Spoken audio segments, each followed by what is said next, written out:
Me? No, I was talking about Zach. I like how you haven't said anything in like 2 minutes. You're like, me? All right, we are live with 0 viewers. The voice is better than the giggle. 0 viewers, that's strong. And we're doing well. Odds on Young Runner being first viewer. Yeah, bad weather in St. Louis, apparently. Not when it takes like clicking a link and getting somewhere and he can't just like it. I bet he gets the panelists' names all wrong. All right. I'm going to do this. I'm going to do this right. I'm not going to fuck this up. Oh, we got 3 people. All right. Is one of them Scott Ray? We know better than to wait for actual viewers. The other is Brian Green. All right, let's kick this off. All right, so we have the Short Circuit podcast here, and with us, special guest Macy, joining us normally from Pillow Talk. Appreciate it. Way to bring the looks of the group up a little bit. We got Eric Davis over here from Legit or Hazard or all of the above. We got Duff from an Available/V. You're not in this one, right? You're not traveling to this? Nope, no turn for me. And then we got Zach Shoemaker from Dope, our resident rules committee and lawyer. I'm sure we'll dig into the rules here, and let's jump into it. All right, so I guess starting off, the whole point of the regional rules in 2018 was to get more people to participate, overall grow the sport. Just, I guess, out of the gate, do you feel like it's actually going to do this, Eric? As far as grow the sport, not sure. I do feel like they're a tad too restrictive. And I was all for them in the beginning, but now seeing them in practice and seeing where players are going and having to go and seeing certain things get denied, I feel like the restriction level is probably went a little too far. I guess that's my input on the topic so far. Do you think the rules as written went too far? Do you think they're botching the way that they're handling them? I think the rules probably went a little too far, and then everyone knows the layout, the voicing of it was clearly botched. Yeah. Duff? Will it cause it to grow? Maybe. I think the issue will be, will it cause it to grow with players that are as retainable and grow the sport as much as it causes those to leave circuit, right? So if you're losing a prime example like a Fizbeck, who, as an example, and then you're gaining, 2 girls named Sally that jumped on board for a few available teams, that's a net loss in my opinion, right? So the numbers might go up. I'm more curious about how that causes overall growth, pushing aside members that are that active in the community. So I hope it grows. I think it's still a TBD. I would hope that in future rule iterations, they give us more of a long-term plan, because people that thought they were all set with the rules last year or something getting screwed by the rules this year. I think we need a little bit more than a 1-year projection for this stuff. I think that would be helpful next year. So crossing my fingers. So you're saying like give a longer heads up on like, hey, this is going down. Go ahead and prepare yourself. Is that what you're saying? I don't think Mile High, I know they're the prime example here, but I'll use them again because I'm familiar with the situation. I don't think they would have brought on some of the new girls they brought on if they knew they wouldn't be able to travel with those new girls within the restrictions this year. So that's a little bit unfair to them. That's one example of that. So I think if they say our ultimate goal is to get here and we're going to do this year 1, year 2, year 3, that'd be great. Now, they probably don't even know. So I'm probably, I think they're sitting there with a 5-year, analysis in their boardroom, waiting to reveal their master plan. But having more of a long-term perspective and letting us know about it will be very helpful. Yeah. Macy, how do you feel? Like, you think it's going to grow it? I agree with a lot of what Duff said. I think that if and when it grows, it's going to be from the 2 Sallys that Duff said, like the people who are jumping on availables teams. I think availables is going to grow tenfold because it's a little bit tougher to start new established teams or to keep small established teams alive. In certain regions where there are people branching off and making new teams, the teams that got left behind, it's tougher to continue to pull from that pool. And a lot of those people end up just playing availables anyway, or at least that's what it looks like so far. So I think that in one sense, that's a way to get new players to come out and try and do availables without committing to something and committing to so much travel or being a part of a team who practices all the time. I don't know how it's, I feel like they're.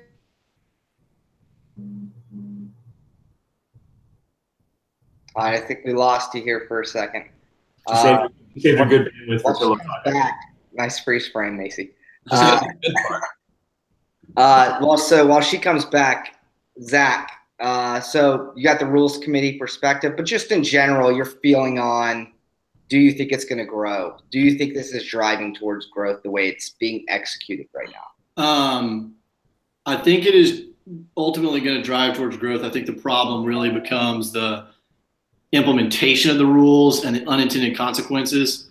So I think that what we saw last year was the sort of first iteration of these rules. And at Circuit Cup, you saw unparalleled participation. I mean, 40 teams is a ton of teams. And I think that that's a really good thing. I think the problem that I'm guessing here, this is not inside knowledge, I'm guessing that what 365 saw is they have a certain level of player that's reaching a certain age that helped get this sport to where it is with 365. And their concern is not keeping those people because, 70 to 80% of those people are going to keep playing. The problem is looking at teams like Blackout or Hazard or I'm trying to think of some of the others, even Blue Swifts in Portland, trying to encourage them to travel more rather than just go get, their ass handed to them and go 0-4 or 1-3 in pool play and travel like that. Sorry, Eric, I threw Hazard in there because you're on my screen. But, you're looking at these teams. I mean, I came from a team in Atlanta that we played 2 years, Afternoon Delight. We played 2 years, and the bottom line was we couldn't get past really an Elite Eight, and we knew that was our sort of our ceiling. And when you can't get past that, you have a lot of players that are sort of, discontented and they don't want to keep traveling or they don't want to pay to travel. And the excuse is it's not worth it to go play 5 games or it's not worth it to go play 4 games. And so they had to figure out a way to give those teams an opportunity to be a little bit more competitive so they get a taste of success and want to come back. And so I think that these rules are designed to do that very well. I think the problem is there are a lot of offshoot unintended consequences. Like how did your team get competitive so quickly, Zach? I don't know. We, Mark and I really looked at the way that Afternoon Delight and Adrenaline were going and the numbers that we just wanted to play with our friends, okay?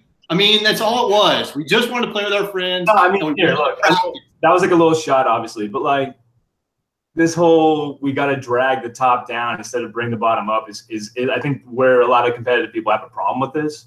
Where, I mean, admin kind of let it slip in his phraseology to a reply on Facebook, but it was basically, to some degree, hamstringing the most competitive teams to ensure the bottom could catch up a little bit.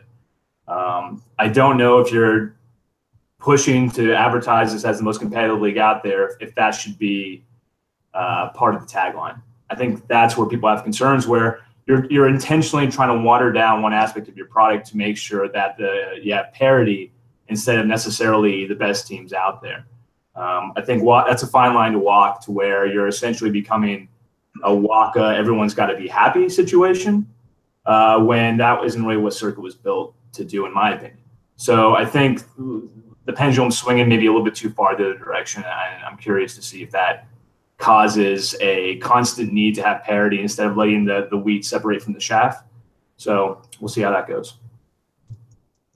So I guess the counter argument that I've heard on that, Graham, is that you look at any other sport and the whole point to keep people interested is to create parity. You look at the NFL with salary capping. So I strongly disagree with that.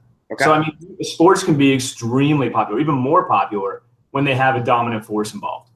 The NBA is a league of franchises. It's never been more popular. And the Warriors are going to destroy the finals this year. I don't think you have to have parity to maintain interest. Now, I'm, of course, speaking from a consumer's point of view and not from a player's point of view. So it's a different argument, of course. So my point doesn't stand maybe on strong legs there. But I don't think you necessarily need to have parity for people to keep coming back. Sometimes a villain can be even more of a strong force. The rivalries that Meatballs, Panic Attack, and Situation, and Flying B, whoever else had, I don't think it was unhealthy for the sport, but it feels like they're trying to get rid of those dominant teams to make sure that the 0-4 teams come back to a secondary tournament. So wait, hold on a second. So you've got luxury taxes in the NBA. You've got the worst performing team getting draft picks. In the NFL, you have salary caps to keep parity in the leagues. So every sport tries to – there's, again, even in MLB, like if you go over a certain amount, you're paying other teams, right? So every sport does try to create parity because it's profitable. If every fan base feels like they can win, and in this case, the fan base is the teams. Now, we're getting into an argument that's probably going to make everyone turn off the podcast in the next 30 seconds, but I think the reason that those things exist is more because there's people that are richer than other people out there that own sports teams. Mm-hmm. You can't have somebody like the Yankees, shocker, back at the top again, probably next year, dominate a market because of their influx of talent. I mean, if you want to say that argument, then I can say, well, the mass markets like Virginia Beach, D.C., Atlanta, wherever else, they have an inherent ownership of the future state of kickball because everyone's limited to their region now. And if your region sucks, then you're screwed. Tough luck. That's the same thing as saying I have more money in my market than you do. So I'm not sure that's a great argument for making the point of 365 making the decisions they're making. But like I said, we should probably let our people talk pretty soon. I'll shut up on that point. We'll see what happens. Yeah. So let's move on. I think one of the bigger issues here has been transparency. So whether or not these rules are effective, is to be seen. I think the bigger issue that's come to light is transparency. You have some things getting approved. There's rumors that, five transfers to one team. There's upward transfers happening. There's exceptions being made. And I don't know necessarily if the wrong decisions are being made on these, but I do agree when people say we need to know in what way we get this approved. What's the sense from you guys in terms of what they can do to improve transparency rather than kind of continuing to beat the drum of be more transparent? What would you want them doing coming out of a decision like this of approval or disapproval? What would you like to see, Macy? Well, I think that there needs to be some clarification between transparency and just kind of like visibility for what's happening, because to be honest, most of the decisions, it's consistent. We haven't heard anything from like a rules committee announcement or an executive announcement. They haven't done that in general. We've only heard from players talking about decisions made by either one. So I think that the consistency is there and people are saying that it's not, but to be fair, it is. We just haven't heard from anyone except for players. As far as improving transparency, I think they're on the right track with releasing, ways to be able to see how the rules committee comes to different decisions. I know that was part of what they released a few weeks ago, that you could check in and see what some of the discussions are and how decisions are arrived to. I think if there's just a place that we can go as a hub of transfer request, decision, that's it. To be honest, like I'm not really interested in that, but I think just people knowing that it exists helps to feel like they could gain that information instead of blowing up the forums of what happened, why did this work, because everyone just then makes up their own answers. Eric, improving kind of this process here. So I have a hunch that this is going to seem targeted, and it might be, but I'm trying to not make it so much. But I have a hunch that the players posting on the boards about the decision they received and all that may not be given the most accurate information. And I guess that'd be a question for Zach, since he has both insider and outsider knowledge of how accurate these complaining statements are compared to what actually happened with the rules committee decision. You know what I mean? Well, I would say I don't think that the issue is necessarily that the that the players are right, the ones that are coming forward. I don't think that many people think that that is the most non-biased source. I think the problem is that's the only source right now. We're not hearing from, and the rules committee I know is bound to not say things, but look, there's got to be some way for people to understand if decisions are made on approval or disapproval. It's one thing if you're not going through the process correctly in an intelligent way. Like, tell your team, like, they're going to email your whole team. Be intelligent about that. Right, but then so you look at all of us, like, why do we play circuit kickball? Because we are all hyper competitive, like to a fault.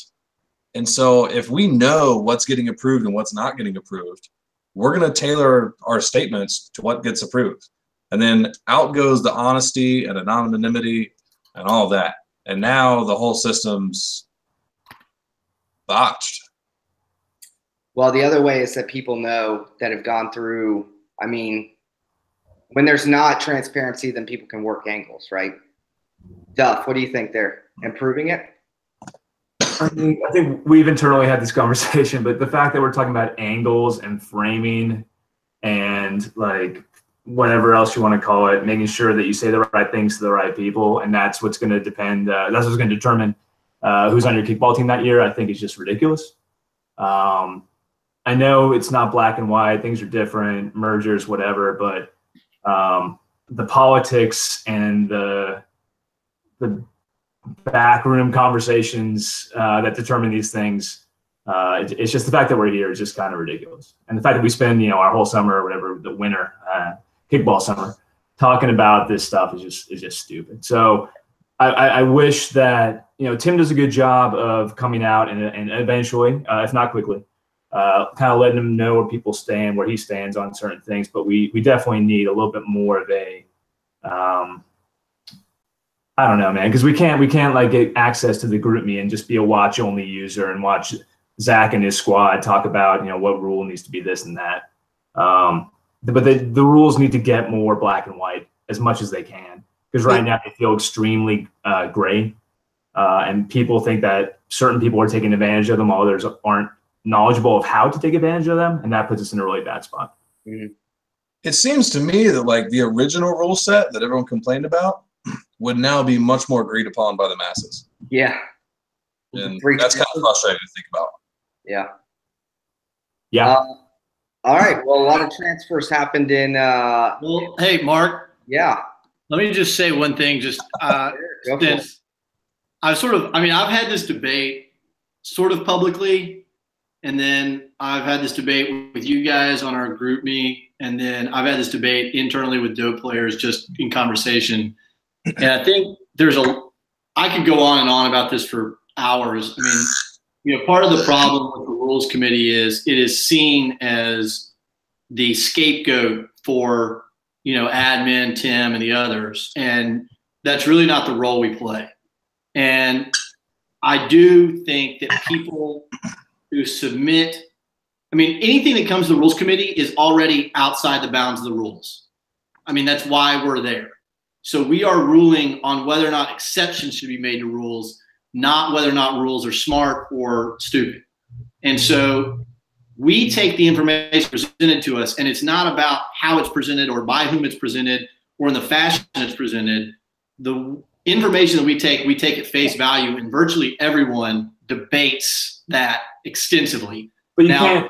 So, sorry to cut you off, Zach. But you see surveys that are sent to people that are like, 17 question surveys. I'm probably going a little bit hyperbole there, and they're basically he said, she said documents recounting the incidents of the last 6 months or whatever of who did what when. And then you say you take everything at face value. When you're getting 10 statements of some people accounting to the events, we both know that's not realistic. So in terms of taking everybody's statements at face value. So when you're bringing in that murkiness to deciding who you should believe and not believe when you hit a contradiction, and I'm not really clear what you do at that juncture. Well, I can tell you one thing. Part of the problem started with this, I don't know, what was it, 18 months ago, 16 months ago, when the original rule set was announced 3 different times in 3 different ways. And so it was such a clusterfuck at that point that is the foundation on which all of these rules have been built. And so 365 is trying to dig out of the hole that's created by the original announcement. And to be perfectly frank, I think that's how Dope ended up as a team, because people use this as the example of like, how did everything else get approved if this got approved, or didn't get approved if this got approved? And I do understand, I think the form and method of ruling on this and gathering information is not the best, and that should be revamped. And I think that the presentation on Facebook by a number of players who are harmed by the decisions that are made by the Rules Committee are really undermining the process because they're so slanted. And I can't sit there, Tim can't sit there, anybody else on the Rules Committee can't sit there and write all of this down in a way to reasonably explain it to everyone, because for the most part, the vocal players are in the minority. And we've now reviewed, I just checked, we've reviewed 19 cases, and I think every one of them has been the right decision given the rules. But I do think the procedure for getting to those decisions could be streamlined and clearer, and I think it would start with clearer rules, frankly. Appreciate your feedback, Zach. Fucking lawyers, man. Dude, that was very lawyerly and well stated. Is Macy unfrozen, or is she frozen again? I'm back. Yeah. All I got of that. He just has that goofy smile on her face all the time. That's it. Your last frozen face is pretty. Shut up, Duff. Go home. All right. So speaking of the regional rules and the changes it's brought, let's talk about Florida. So who's the best team in Florida today? Let's start with Eric. Counting Evolution or no? Wait, who? Are we counting Evolution, or are we considering them Do they complete? exist still? I mean, hey, with their given roster and willingness to travel, I mean, are they a team? They're done. Are they going to be able to repair themselves after the survey debacle? Man, the best at Facebook arguing. We'll give that. All right, so let's say it's Hazard, Beast Mode,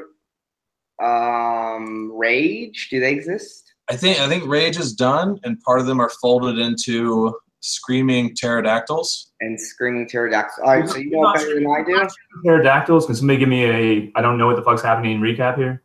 So that's about 3 teams that have come together, I think, and are trying to figure out who they get along with, is what it seems like. Okay, sounds promising. Okay, thanks. This is exactly what 365 had in mind when they regionalized these. I am excited about their chant. They apparently have a chant. And what 3 teams do people come from? Rage, Friend Shack, and then others. Got it. Do they have Rage's catcher? All right. So his deal was he like tore his ACL or something and came back from injury. Did he do that at GKO? What? Did he do that at GKO?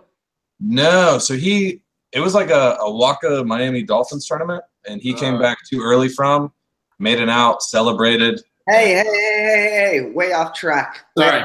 And don't want to hear about torn. Oh, God. All right. Top Florida team now. All right. Best team in Florida right now. Blackout and Hazard made it the farthest to CCC, and I think Hazard gets the edge there. Even though we have Beast Mode and all their additions, they have a lot of team drama to figure out because all the starters just lost their slots. And, yeah. Bold statement. Going by CCC for rankings. All right, let's hear it. Graham is blown away by this. Let's hear it. No, I like Derek's shit-eating grin after trying to plant drama. That's pretty solid, Eric. Good job. It's Beast Mode. They have drama, whatever. I'm sure they'll have more of it, but winning solves drama. So with their additions, and assuming they're going to start who they got in the limbs, I consider Hazard and Blackout pretty even. And then Beast Mode should rise above them in general. And then it will just be, I guess, an offensive question for Beast Mode. Let's see them score 7-8 runs in a game. Then I'll be kind of definitely on that boat. But, I'm taking Beast Mode. Then I'll probably take Blackout over Hazard, but it's by a hair. I just like I I like what Johnny does with his squad. He really has them amped up. And after that GKO game where they beat Gabe, I don't know what the team was, but they beat Gabe individually, 12-1 or whatever. I think they have a lot of inertia going into this year. So that's where I'd rank them. And then Pterodactyls at dead bottom if we're going with 4 teams. All right. Zach? I always think of teams defensively. I mean, I think that, Flying V and Meatballs and those teams stayed on top and remain on top at times, based on defense. So I think that the best defensive team right now, gelling-wise, is Blackout. I give Johnny the nod just because they've been playing together. I think the highest ceiling is probably Beast Mode. Their pitching is going to be dynamic when they've got both their guys there. And I frankly don't know Rael, but I've heard incredible things. I know that Red can be a beast when he's focused and excited. And that team's going to be pretty solid offensively. I'll be really interested to see what they're able to do at the top of their lineup because I'm not sure who's going to lead off, what they're going to do with getting guys on base. But I know that with that middle of the lineup of, Worley and Red, you're going to have some power there. So I'd probably rank those two, 1A and 1B. I think Hazard, with the changes they've had in the offseason, I think they'll probably settle in. But I think all 3 teams are going to be really, really solid come Circuit Cup. Macy? Yeah, I'm on the same page as Zach. I think that Blackout has the edge right now. I think defensively, they're the top squad out of those 4. Offensively, I think that all 4 teams could get on base and score runs, but Blackout's got the edge there. And I think Beast Mode, depending on how many tournaments they get to play together further along in the season, they could maybe jump that spot. So just quick question. I'm curious on this. We'll start with you, Macy, on this. You think that Beast Mode's going to travel this year, or this was purely a availables play by the – I just was thinking about it. That would be pretty rough for some of Beast Mode, but do you think this is an availables play for those guys that came over? No, I don't, because Red was on my availables team, and I think one of his primary reasons for going to Beast Mode is because they plan on doing more than just this tournament and going to CCC. I think they've struggled going a lot of places before, but there's another Florida tournament. There's Atlanta. I think they'll go in that, southern southeast region for tournaments. And I think they're excited about the new players that they've picked up. And I know that they're planning on going to CCC. So I think it was just timing wise, those guys needed to find a home, and it worked out to be just before this tournament, but I don't think it was anything like an availables play. I think they're trying to play with them. All right, so let's start with Zach on this one.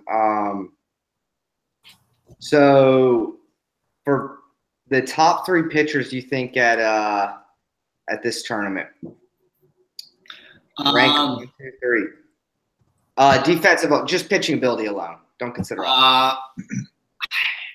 I always throw Schubert's at the top right now. The dude just got so many pitches and he throws all day. I think Red is, super strong when he's going full speed, and Shaw's going to be there. And I always think Shaw's a beast. I hate trying to kick off that guy.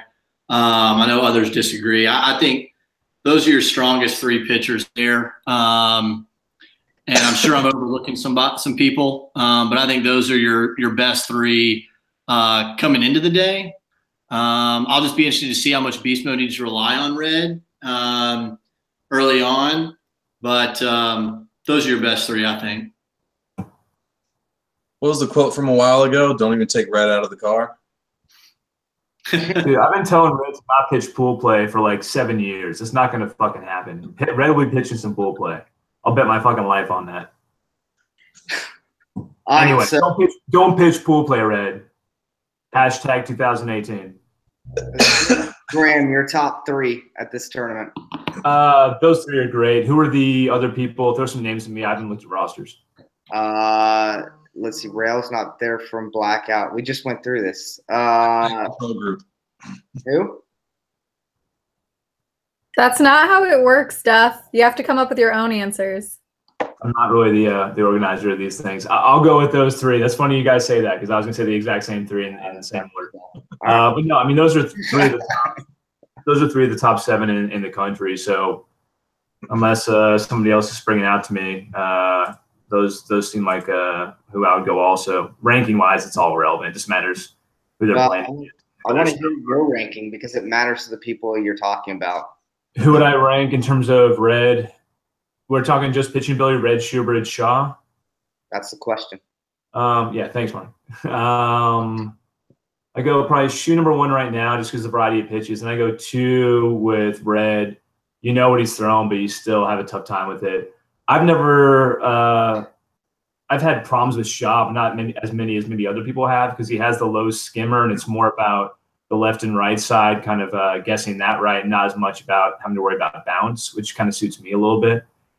So I have Shaw at 3, but I know that a lot of people have major issues with Shaw compared to Red. So it's amazing how many different styles kind of conflict in kickball. It's an interesting kind of part of things. Yeah. Macy, who do you got your top 3 there? I didn't pick any of those top 3, not because they're not great, but I picked totally 3 different people. I picked Lars, who's playing for Foreplay and formerly on Dufresne's and Care Bears. I think he throws pretty unique, tough pitches. I picked Tyson, who's on 100% pure this round. Tough, I think, just speed in general. And then I picked my teammate Nicole for the 3rd pitcher. Gives a lot of versatility and excellent pitching for the Tropics. Mm-hmm.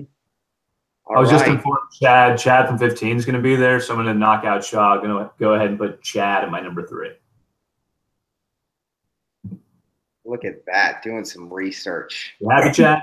Fucking happy, bro? All right. That's all I got.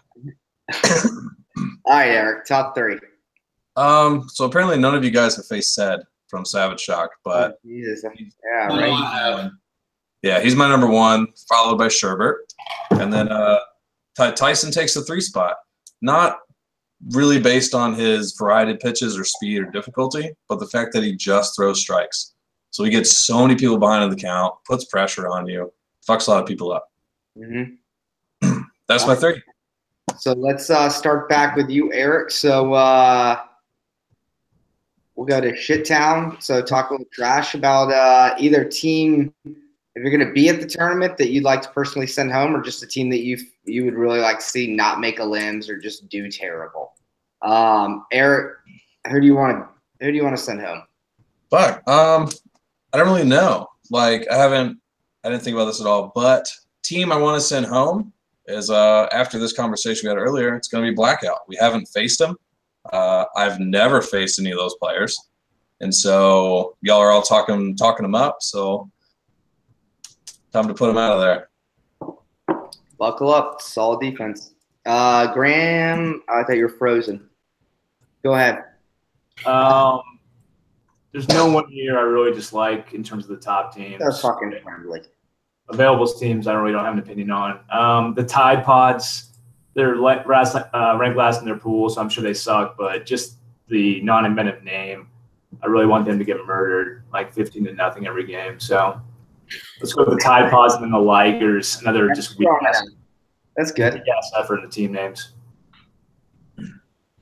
All right, Zach.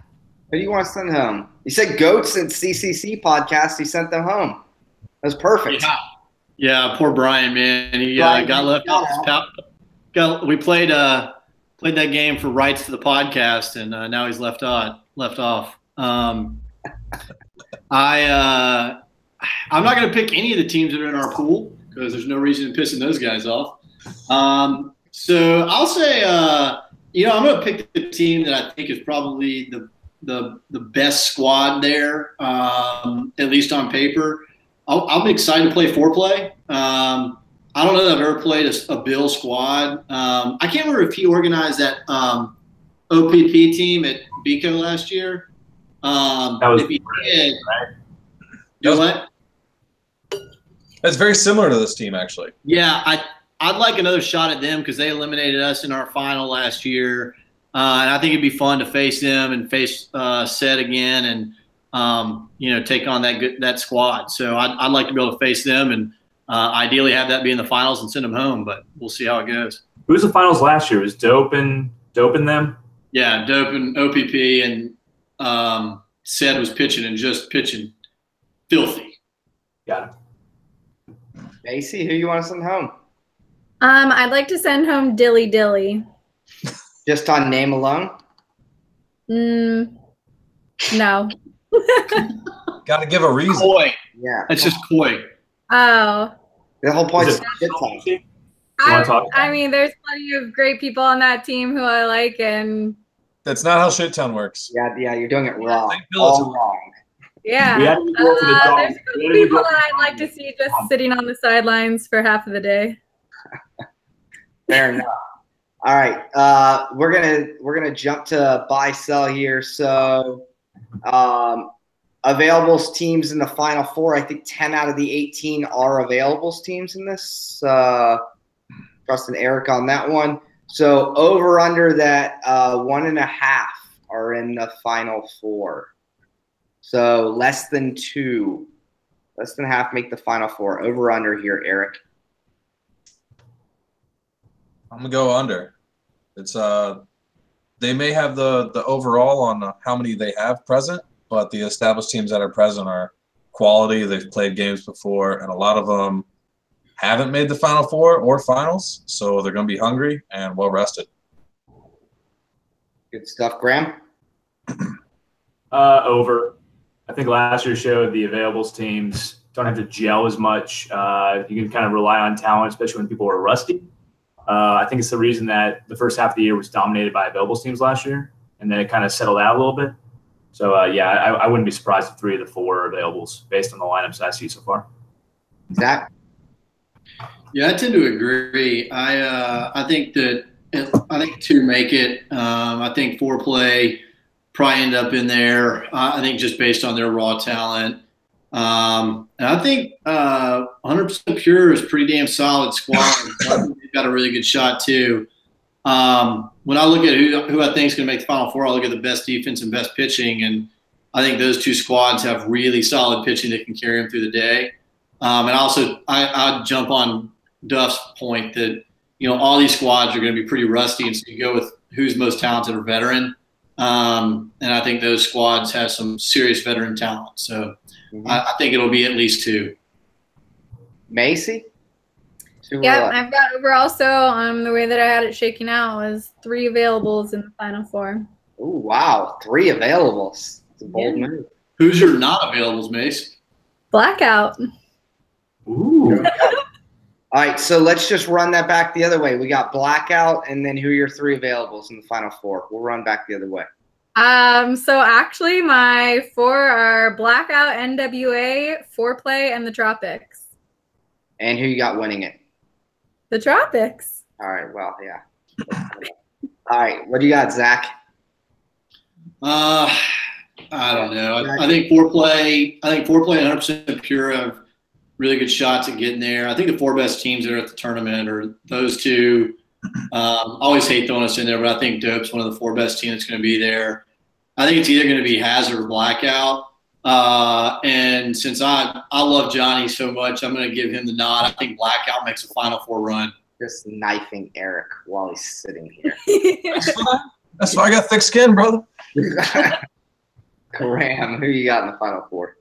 I haven't really looked at rosters here, so I'll go just based on who I generally knows on the team. I'll go Foreplay. I'll go Dope. I'll go Tropics. I'll go Beast Mode. I think if they do let their big guy kind of throw all pool and let Ray kind of rest, I think people are going to be reminded pre-Juice Head Red kind of what you're dealing with. And, I love Blackout. I want Blackout to be the Final Four, but I feel like everybody's jumping on them like they jumped on Most Wanted like 2 or 3 years ago and thought they were going to blow up. Mm-hmm. I don't think Blackout's there just yet, but I hope I'm wrong, Johnny. I do. But I think people are jumping the gun a little bit there. And then who you got winning it? Geez. I have no strong opinion on this. Who is Shaw pitching for? Did you put them in the Final Four? No, probably not. I have the I don't know. I'll put Dope in there just to jinx him. Dope all the way, no doubt about it. I'll leave you alone. Yeah. We know you're going to be wearing your Dope T-shirt on Saturday. I do not own any Dope gear. I do have an Audi symbol I stole, so I can go ahead and draw around that. Oh, God. Just come on. What do you got, Eric? So Final Four, I got Foreplay. Foreplay versus Hazard. Or sorry, Foreplay versus Dope, and then Hazard versus Beast Mode. I don't think Blackout handles the level of pitching here as far as their runners are concerned, which is why I don't have them in there. And then I got Foreplay and Hazard in the finals. And that's like – those are the two teams with depth. And, yeah, I think Beast Mode's going to have some struggles gelling. And then Dope possibly not having Pritchard is going to really bite them, especially with your tough pull. Does it change your opinion knowing that Pritchard's going to be there, Eric? I already knew Pritchard was going to be there because Mark sold you out. I was just being nice. What the fuck, man? No, it doesn't change it. Yeah. Talk to your teammate. Screwing you over. Jesus Christ. No more podcast. No, it doesn't change. You have a tough pull. You're going to have to You're not going to be as well rested. I don't disagree, man. Yeah. Foreplay and Hazard, we have the easiest pull, so we should only have like 1.5 real games. So. All right. That's shit talk right there. That's I think that's a good spot to end. We're 45 minutes in, and I appreciate all our panelists being here. Thank you, Macy. Always a pleasure having you on here. And I like the guest podcast, so we'll try and keep doing it. Gentlemen, thank you very much. And everyone will see you in Palm Beach or wherever. Have a good one. Bye. Yeah, see you guys Saturday. See you Saturday.